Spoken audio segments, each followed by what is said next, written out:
না দেখুন, আইন শৃঙ্খলার এটা অবনতির ব্যাপার নয়। ব্যাপার কিছু সবসময় সব টাইমেই সব সমাজেই কিছু উচ্ছৃঙ্খল ছেলেরা থাকে যারা এই ধরনের নোংরামিগুলো করে বেড়ায়। সেটা নিয়ে টোটাল সমাজের বা আইন শৃঙ্খলার অবনতির প্রশ্ন নয়। এখন যে ঘটনাটা ঘটেছে তার বিরুদ্ধে পুলিশ যথাযথ ব্যবস্থা নেবে। পুলিশ তার তদন্ত করছে, কিছু দু একজনের নামও পেয়েছে, তাদের নাম পেয়েছে, তারা অ্যারেস্ট হবে, আমরা এটুকুনি বলতে পারি। এই নিয়ে সার্বিকভাবে বাগনানবাসীর ভয় পাওয়ার বা ভীত সন্ত্রস্ত হওয়ার কিছু নেই। সরকারের কাজ করবে। পুলিশ তো আর রাস্তায় রাস্তায় ঘুরে বেড়াবে না, এখন মানুষকেও কিছু দায়িত্ব নিতে হবে।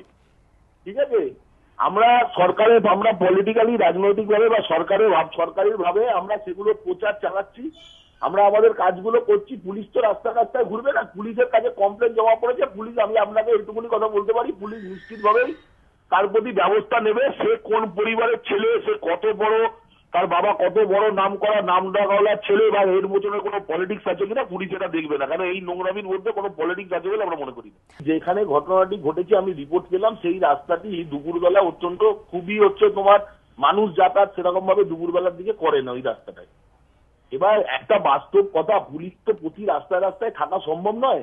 আমরা যারা সাধারণ মানুষ আমাদের সজাগ হতে হবে, আমাদের এই জায়গায় প্রতিবাদ করতে হবে, আমাদের প্রচার চালাতে হবে।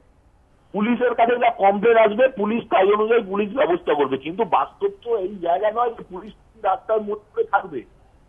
এটা বাগনানে এই প্রথম ঘটনা, এটা অত্যন্ত দুঃখের ঘটনা, কারণ বাগনানে এই ধরনের ঘটনা বিগত দিনে ঘটেনি।